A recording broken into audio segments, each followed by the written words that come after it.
Hello friends, आज के video में देखेंगे लैंग्वेज पेपर का प्रैक्टिस सेट 10। इससे पहले हमने 9 प्रैक्टिस सेट कर रखा है जो आपके बिहार बीपीएससी टीचर 2.0 के लिए अत्यंत महत्वपूर्ण है। अगर आपने सारे प्रैक्टिस सेट नहीं देखा है तो आप उस एग्जाम में बैठने से पहले सारे आप प्रैक्टिस सेट देख कर बैठिएगा, तो जाकर आपका पेपर काफ़ी अच्छा जाएगा, क्योंकि सारे क्वेश्चन आपके एग्जाम के दृष्टिकोण से काफ़ी ज़्यादा महत्वपूर्ण है। चलिए शुरू करते हैं आज का पहला क्वेश्चन। लेकिन आप लोगों से रिक्वेस्ट है, अगर आप चाहते हो डेली प्रैक्टिस सेट तो बस वीडियो को लाइक और अपने दोस्त में, अपने ग्रुप्स में वीडियो को ज़रूर शेयर कीजिएगा, जिससे मुझे मोटिवेशन मिले आप लोग के लिए और ज़्यादा वीडियो बनाने की। आज का पहला क्वेश्चन है, हिंदी स्वरों का वर्गीकरण जब जीभ के भाग के आधार पर किया जाता है तो निम्नलिखित में कौन सा भेद इसके अंतर्गत नहीं आएगा? आपको बताना है कौन सा नहीं आएगा। नहीं को आप हेडलाइन जरूर कर लीजिएगा। इसका राइट आंसर ऑप्शन आपका डी होगा, बेरुत सर। ऑप्शन डी आपका राइट आंसर होगा। किसी अक्षर या शब्द पर विशेष बल देने के लिए किस चिन्ह का प्रयोग किया जाता है? काफ़ी इंपॉर्टेंट क्वेश्चन है। आपको बताना है कि कौन सा ऐसा शब्द और अक्षर पे कौन सा ऐसा चिन्ह का प्रयोग किया जाता है उस पे विशेष बल देने के लिए। इसका राइट आंसर ऑप्शन आपका बी होगा, दोहरा उदाहरण। निम्नलिखित में शुद्ध वर्तनी वाला शब्द कौन सा है? आपको पहचान करना है कि इस चार ऑप्शन में कौन सा ऐसा ऑप्शन है जो आपका शुद्ध है। काफ़ी इजी सवाल है, आपको पता होगा। जो अध्ययन है, ऑप्शन सी आपका राइट आंसर हो जाएगा। अगला क्वेश्चन भी आपके एग्जाम के दृष्टिकोण से काफ़ी महत्वपूर्ण है और काफ़ी इजी भी है। आपको बताना है कि जो गाय है वो कौन सी संज्ञा है?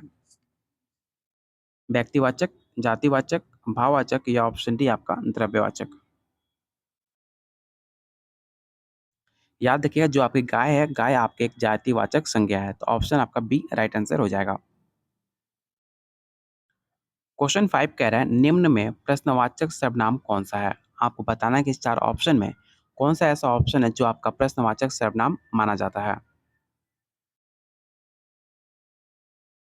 तो जो आपका डी होगा, कौन जो है वो आपका प्रश्नवाचक है। कौन हो, कौन है, इसमें आप प्रश्न करते हो, तो ऑप्शन डी आपका राइट आंसर हो जाएगा। गिलास में थोड़ा दूध है, वाक्य में रेखांकित शब्द विशेषण के किस भेद के अंतर्गत आएगा? आपको बताना है कि जो आपका थोड़ा जो वर्ड है वो विशेषण के किस भेद के अंतर्गत आएगा, आपको पहचान करना है। तो आपको पता होगा, जो थोड़ा वर्ड है वो आपका परिमाणवाचक विशेषण है, तो ऑप्शन आपका ए राइट आंसर हो जाएगा। उस विकल्प का चयन करें जो दिए गए वाक्य में क्रिया के भेद वाला सही विकल्प है। सेंटेंस है, रोहन चाय पीकर बैठ गया। रोहन चाय पीकर बैठ गया, इसमें आपके पूर्वकालिक क्रिया का भेद विकल्प शामिल होता है, तो ऑप्शन आपका सी राइट आंसर हो जाएगा। समानाधिकरण किस अव्यय का भेद माना जाता है? ये सवाल आपका डी ट्रिपल एस बी 2022 का पूछा हुआ सवाल है। समानाधिकरण किस अव्यय का भेद है, आपको बताना है। तो ऑप्शन ए आपका राइट आंसर होगा, समुच्चय बोधक का अभेद माना जाता है आपका समानाधिकरण, तो ऑप्शन ए आपका राइट आंसर हो जाएगा। मैं चलती थी, मैं का कौन सा बहुवचन क्या होगा, आपको बताना है। मैं का आपको बहुवचन बताना है। तो मैं का बहुवचन आपका हम हो जाएगा। गाँव बिहार में अक्सर बोलते हैं कि हम जा रहे हैं, तो हमेशा बहुवचन बोलते हैं। जाते अकेले ही हैं लेकिन बोलते बहुवचन है कि हम जा रहे हैं। वहीं बात की जाए आपके अदर स्टेट में, अदर दिल्ली एज लाइक, तो वहाँ पर बोलते हैं कि मैं जा रहा हूँ। लेकिन बिहार में अक्सर और यूपी के कुछ ज़िले में ऐसे बोलते हैं कि हम जा रहे हैं। तो जो आपका हम है वो आपका बहुवचन है और जो आपका मैं है वो आपका एकवचन है। तो ऑप्शन ए आपका राइट आंसर हो जाएगा। पति शब्द का अविभक्ति बहुवचन क्या होगा? काफ़ी इंपॉर्टेंट क्वेश्चन है। जो पति हैं उनको अच्छे से पता होगा कि पति शब्द का बहुवचन क्या होगा।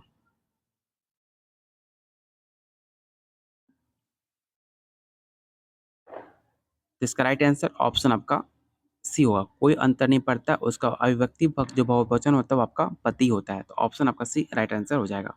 इसमें आपको कंफ्यूज कर सकता है। आप सोचोगे दोनों सेम है तो दोनों सेम कैसे होगा, लेकिन आपका दोनों सेम होता है, आपका पति का बहुवचन। तो ऑप्शन आपका सी राइट आंसर होगा।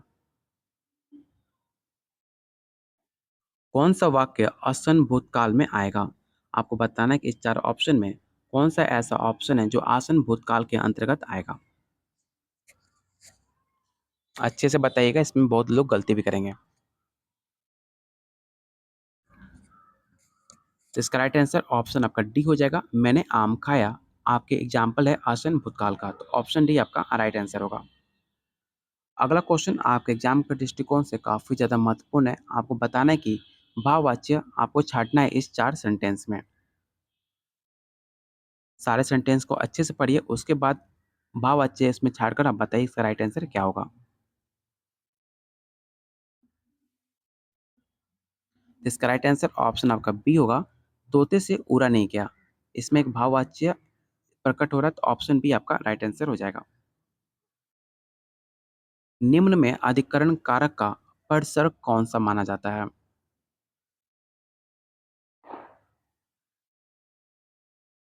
इसका राइट आंसर ऑप्शन आपका ए हो जाएगा।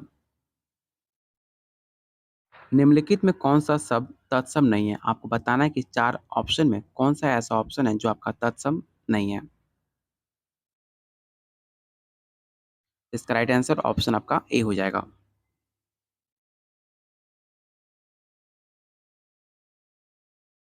अगला क्वेश्चन आपको बताना है कि इस 4 ऑप्शन में कौन-सा ऐसा शब्द है जो आपका तद्भव है?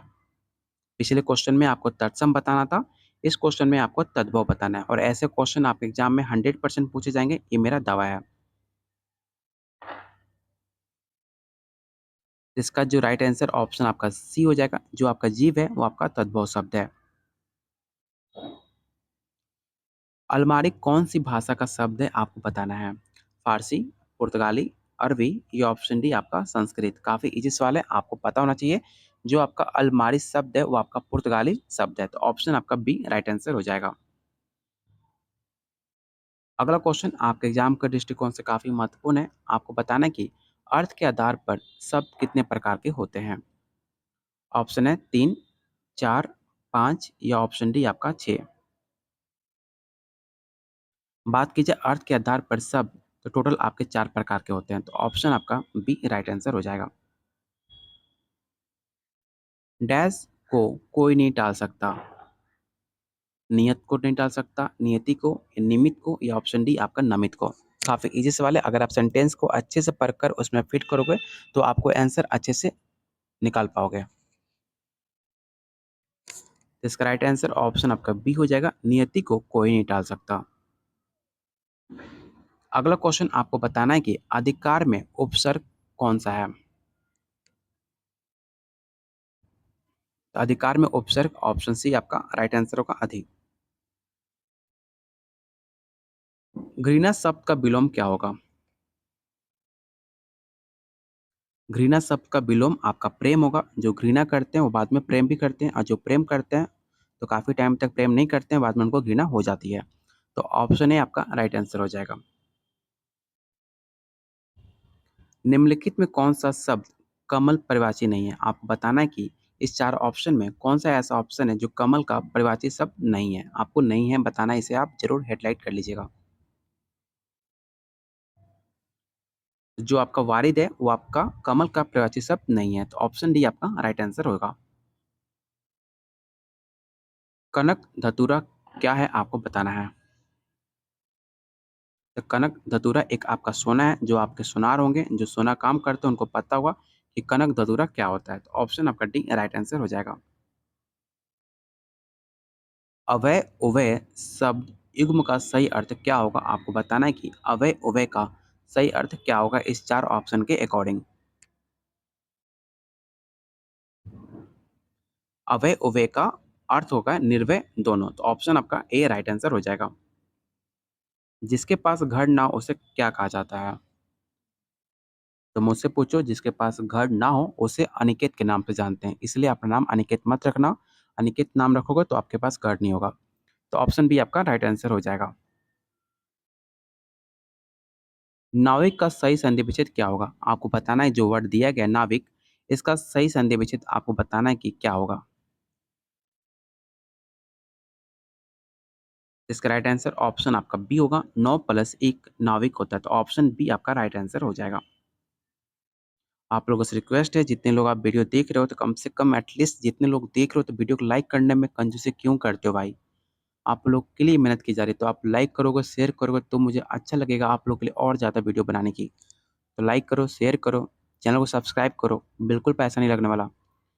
क्वेश्चन 26 कह रहा है काला परवीन में कौन-सा समास है? लाइक करोगे, शेयर करोगे तो मैं भी आप लोगों के लिए प्रे करूँगा कि आपका एग्ज़ाम काफ़ी अच्छा जाए, इस पर क्वालीफाई करो, जॉब लो। तो काला परवीन में जो आपका समास होगा वो आपका तत्पुरुष होगा, तो ऑप्शन बी आपका राइट आंसर हो जाएगा। निम्नलिखित में शुद्ध वाक्य का चयन कीजिए। मतलब आपको 4 सेंटेंस आपको दिया गया है, इसमें आपको शुद्ध वाक्य का चयन करना है। काफ़ी ईज़ी है। ध्यान से सारे सेंटेंस को पढ़िए और उसके बाद बताइए कौन-सा इसमें शुद्ध है। तो ऑप्शन डी आपका राइट आंसर होगा। नदियों के पानी से सिंचाई की जाती है। बिल्कुल की जाती है नदियों के पानी से। तो ऑप्शन डी आपका राइट आंसर हो जाएगा। फिर से आपको सेम क्वेश्चन है। निम्नलिखित में शुद्ध वाक्य कौन-सा है आपको फिर से पहचान करना है। चलिए फिर से आप लोग पहचान कीजिए और कमेंट करते रहिए सारे आंसर को। कमेंट करोगे तो आपको आंसर याद हो जाएगा और आपके अंदर एक कॉन्फिडेंस बिल्ड भी होगा। मैं अपनी बात के स्पष्टीकरण के लिए तैयार हूँ। बिल्कुल, लड़कियाँ तैयार नहीं होती हैं बात को क्लैरिफ़ाई करने के लिए, लड़के हमेशा तैयार रहते हैं। तो ये बात शायद लड़कों के लिए कही गई होगी, तो ऑप्शन सी आपका राइट आंसर हो जाएगा। अगला क्वेश्चन थोड़ा-सा मॉडरेट लेवल का है। आपको बताना है कि देखिए सुदामा की दीन दशा, करुणा करे के करुणानिधि, रो में कौन-सा रस है आपको पहचान करना है। तो इसमें जो रस मुझे दिख रहा है वो आपका करुण होगा, तो ऑप्शन सी आपका राइट आंसर होना चाहिए। और क्वेश्चन 30 और आज का लास्ट क्वेश्चन रहेगा, आपको बताना है कि चौपाई के प्रत्येक चरण में कितनी मात्राएँ होती हैं? ऑप्शन है 12, 14, 16 या ऑप्शन डी आपका 18। याद रखिएगा सब कोई कि चौपाई में प्रत्येक चरण में आपकी 16 मात्राएँ होती हैं। तो ऑप्शन सी है तो आपका राइट आंसर हो जाएगा। टोटल मैंने कितने क्वेश्चन कराए? तो 30 कराए।